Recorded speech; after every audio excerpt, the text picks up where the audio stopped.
Hi, Nora, and thank you very much. And greetings to all of you. I know some of you, I don't know all of you, but I want to express my thanks to Nora for inviting me to talk a little bit about immigration because it is such a crucial issue in our country today. And with everything else that's happening, it can tend to move to the back burner. So I'm glad for this opportunity to bring it into our consciousness, in a more concerted way. So before I begin, just to say, I am going to rely a lot on my notes. So you'll see me looking at my notes a lot. Sorry. But that's for two reasons. One is to keep me on track.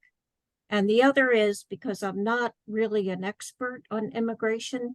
So I want to rely on my notes here that I've written out too. So forgive me for that. Okay. I would like to begin with just the current narrative about immigration that we hear a lot in our country today. We hear a lot of dehumanizing language about immigrants. And this dehumanizing language, when it's repeated often enough, can take root in people's consciousness, which is alarming. So often we hear or read about at the border about hordes coming, about an invasion of our southern border. We hear about replacement, as if all these people who are coming to our border are coming to replace the workforce in our country today. And all this is a false narrative.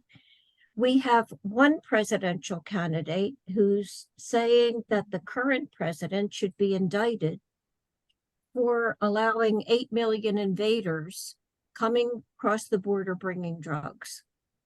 We have another presidential candidate, and I know you're familiar with this, who says that immigrants are poisoning the blood of our Americans, and he has repeated this several times. I mean, not only is this appalling language, but it's false. So I wanted to begin with that. Now, what's the reality of that's false? Now, as you know, FAN is not a service organization, and we do not serve people, at the border. But although we're not engaged in direct service, we collaborate with a number of organizations, faith organizations especially, on both sides of the border, and we listen to what they are telling us. And we know that all this inhuman language that we've heard is really to instill fear in people, and especially in this election year. And we don't want to fall prey to the fear. So what our border friends are telling us, and there are many, for example, the Hope Border Institute, Keno Border Institute, Catholic Charities, as well as like Lutheran Immigration Services and Las Americas and other groups that we rely on in our work of advocacy. And also some FAN staff and some of our members have also participated. I don't know if any of you have, maybe you have, in delegations to the border or delegations into some Central American countries like El Salvador and Honduras and Guatemala. So what these people tell us, they describe a different reality, a very humane reality. And they tell us that, yes, many thousands of people are asylum seekers who have traveled many difficult miles to reach safety and a better life in the United States. But these numbers are more than numbers. They represent men, women, children, many families who are fleeing oppression, gang violence, extreme poverty in their own countries. And they're not invaders carrying drugs into our into our country. That's a false narrative. And they come from many countries. Usually we think of El Salvador, Honduras, Guatemala, Nicaragua. Many are coming from Venezuela these days. And also they come from Haiti, from several African countries, from the Caribbean, and more recently, even from China, Chinese nationals coming up through Mexico to our border. So many of these asylum seekers have to wait for months in Mexico to be processed. And in order to help this situation, the current administration, the government initiated the CPB-1. You may be familiar with that CPB-1 phone app. However, our border partners tell us that does not work for many. People need a cell phone, for one thing. They need to have some technological ability to be able to navigate it. And for many, the information isn't even given in their own language.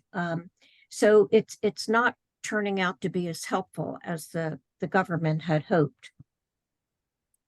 And our partners tell us for those who do make it into the United States, they are welcomed by many organizations that I've already mentioned. Just this morning, we had a USCCB, United States Conference of Catholic Bishops, Justice for Immigrants call, and Hope Border Institute reported that in El Paso, the numbers are up. There have been 4,000 asylum seekers, but they've been received well by the local community. And their concerns are, even though they're welcomed at the border often, the concerns are about what they call a continuity of care. Because once these people, women, men, families receive assistance in the border communities, then they move on from there to other cities. And sometimes they don't have a sponsor. Sometimes they are not really welcomed. There's not a welcoming reception in the interior of the country as there is at the border. And some return. So that's a real challenge. So for one thing, we need to change the narrative from that inhumane kind of language to the reality of these people, men, women, children, families, with God-given dignity and rights. So also, besides having God-given dignity, we have to remember that migrants do have a right to migrate. And we wish that people could have the quality of life that they want in their own countries. But when they do not, people do have a right to migrate, and we must acknowledge that. And sometimes, we forget the kind of dangerous journey that these people make. Why would people and even families leave their home countries and risk very dangerous journeys? Many are coming. You've probably heard of the infamous Darien Gap, Colombia, Panama, and many are risking even coming through there, through the Darien Gap, crossing deserts, etc. If situations weren't so terrible in their home countries, they would prefer to stay there if they could, if they were not threatened, if there was not gang violence, if they had the ability to provide a better life for their children. But we have to remember these root causes of why people are risking such dangerous journeys to try to seek safety in our country. So what's the current situation, say, with Congress and with the administration? And I know that I'm sure many of you have knowledge about this, but we do know that Congress and the administration have the power to resolve problems at our border and to rework our country's broken immigration system. Almost everybody admits, Democrats, Republicans, whatever they are, that we have a broken immigration system. the Congress has failed for decades to reconstruct our system and create a fair, humane, and efficient immigration system. The former administration, and I'm sure you're familiar with this, enacted punishing policies like Title 42 and Remain in Mexico. The current administration, while terminating these policies, we hear that they may be considering enacting some elements of these programs in response to increasing pressure to stem the flow of immigrants at our southern border. So our border partners agree that closing the border is not a solution to our problems at the border. People would still come, regardless if we closed every port of entry, people would still come because of the conditions that they're trying to escape from. And also closing the borders would create even more chaos in the interior of the country, where thousands of immigrants still do not have a path to citizenship, even though many have lived here and worked here in this country for many years. So closing the border is definitely not a solution. And there are workable alternatives, and many are being proposed, including, for example, just one example of providing funding for more asylum judges and immigration lawyers at the border who could process people. And they're very insufficient personnel there at the border to be able to process people. Just yesterday, January 9th, a letter to the senators, U.S. Senate in the Congress, and Secretary Mayorkas by over 50 Catholic organizations. This letter was issued in a press release. FAN was a signer to that letter. Perhaps some of your own organizations were signers to that letter. And the letter expressed opposition to several immigration proposals that we hear are being considered as part of the Biden administration's supplemental budget request.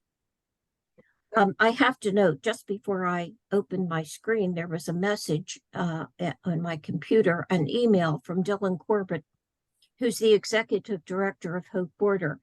And it was a message to the women religious, thanking the many congregations of women religious who signed that letter and shared it with others. Now, there were others besides women religious, but a great many have signed that letter, and Dylan sent a letter of gratitude. So, just to women religious. So, just let me name a few things that letter is objecting to, both to the senators and Secretary Mayorkas. And first is about a considered proposal to raise the legal standard for crossing the U.S. asylum system, for accessing the U.S. asylum system. And it's known as the credible fear test, which is necessary for immigrants to pass. And they're considering raising that level from credible fear to a more likely than not, standard. And this would cause great harm for many of these asylum seekers. They're already in severe distress from what they've experienced in their home countries. They already have experienced trauma from their journeys. And often they are unable to really articulate their fear, especially to law enforcement officials, and they're in a detention setting. So that's one objection for raising that credible fear standard.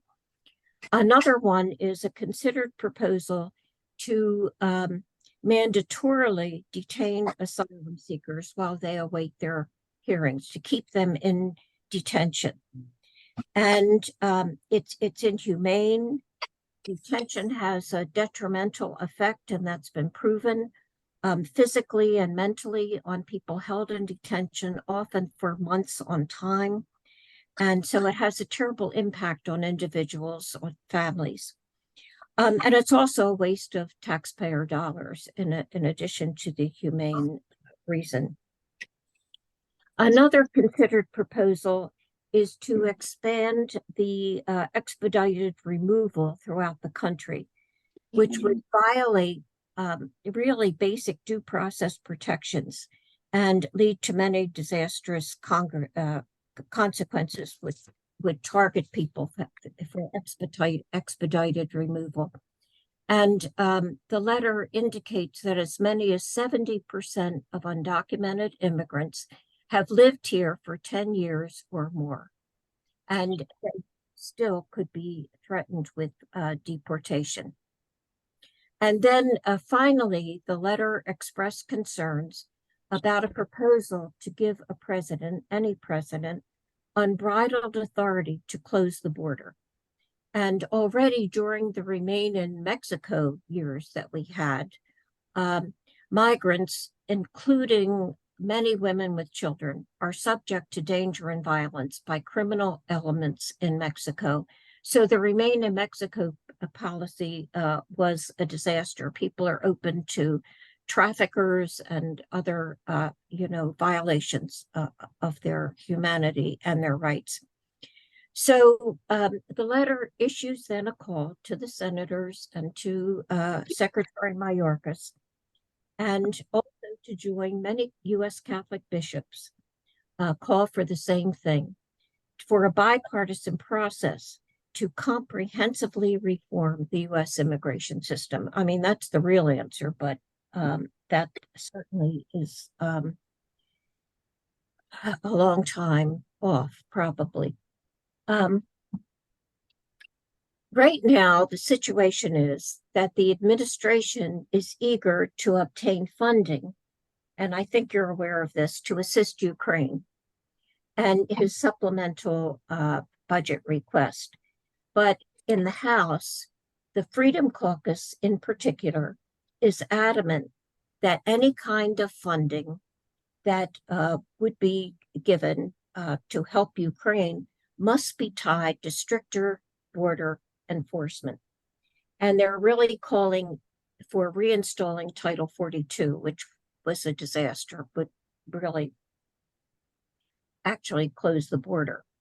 So currently there is a Senate bipartisan committee who is working on some kind of a negotiation solution here, but no plan has been announced yet.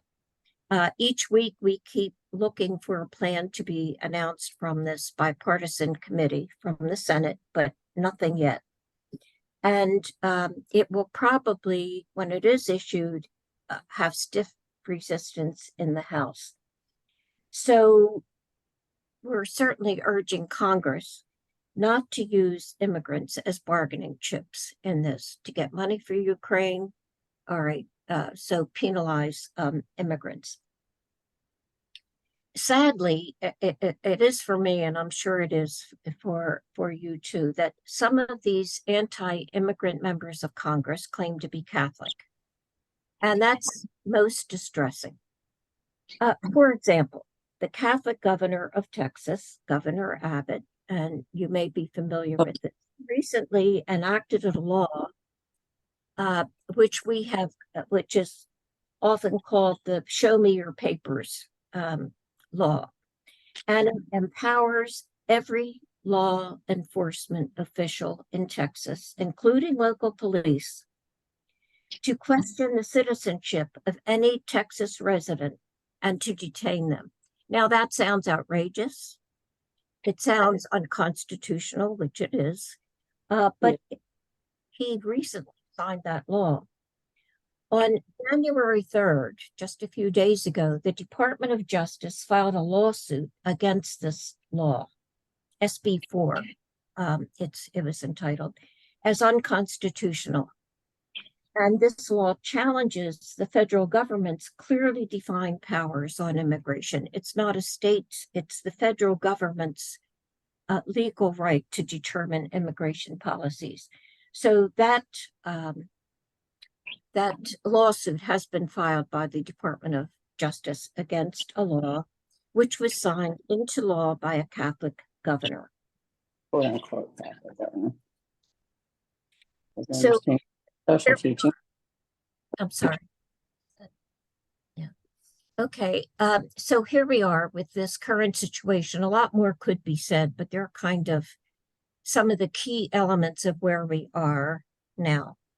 And so what is the response for advocates like us, to what's happening now? And it's particularly important in this election year because immigration will clearly be used as a campaign issue. So we have to be active in protecting asylum seekers and protecting the process. So we need to keep pressure up on Congress and not get fatigued. I mean, some people have been doing this for a long time. We've made our calls. We visited members of Congress. We've written our letters. We've signed petition, and we can get weary of doing that. But our border partners especially urge us, please don't get fatigued because we need to keep up the pressure. Yesterday, there was an event here in DC by many of these immigration rights, faith organizations and others here in DC, and they came to DC in terrible weather, I would have to say. And we began with a faith vigil in which many representatives of different organizations spoke and offered prayer. That was followed by a rally and then visits to Congress. Sister Maria and I were there, but we did not participate in visits to Congress because we had our staff meeting back in the office. But I did hear some reports from some of the members who did visit members of Congress yesterday. And they reported there was some interest. They did listen. But a couple of offices, I know Senator Mark Kelly of Arizona office, for example, when he was asked, are you getting calls from your constituents? And he said, they get many calls about Gaza, but very few calls about immigration. And we can understand that Gaza is on our minds and in our hearts these days. And certainly, we've been urging calls also, but we cannot forget the migrants, the asylum seekers, the immigrants who need pressure. So these senators really need to get to hear from us, to hear from their constituents. On that JFI call this morning, there was a request from people to the bishops group, JFI, for a succinct message, not one that I've just given, talking about, I don't know how many minutes I've talked, but anyhow, a succinct message with talking points that we could share with others, and they promised to do this. So when we get the succinct message, we could share it with all the FJCs as well as fan members and urge that it be used in your visits and calls. And not all of us can make visits to our members of Congress. Some can, and that's great. But everybody can make a call. Everybody can make a call to your senator, to your representatives. And not just one call. It's okay to be a pest. You can keep calling and indicating how important this issue is for you. So also, I would say that like some of us could take this to our parishes. Now, there are some bishops that are very supportive, of this and have promulgated in their diocese, it's important to pray and work on behalf of immigrants, but not every diocese has done this. So if you are in a parish, I'm fortunate enough to be in a parish where immigration is an issue and we hear about it, but not everybody is. So if you are in a parish where immigration is never mentioned, not even in the petitions or, calls for action, maybe you could take it to the pastor of your parish when we get this message and ask that it is, because it's part of who we are as Catholics, to be and other Christians, not just Catholics, other Christians, to be supportive of for these asylum seekers. And when you call or when you make a visit, if you have any personal stories from migrant, it's very important to share personal stories. If you don't have personal stories, there are many stories shared by Catholic Charities and others, to take to your senator or your representatives in Congress, and they do make a difference. Also, it has been stressed to us that the faith voices are very important. So I hope that all of us who are people of faith can keep up the energy to join our migrant brothers and sisters and to advocate for them in any ways that we can. So I will stop there, and some of you may already have your own experiences with visits, or you may have experiences with immigrants themselves, or anything that you are doing, which I would be happy to hear about.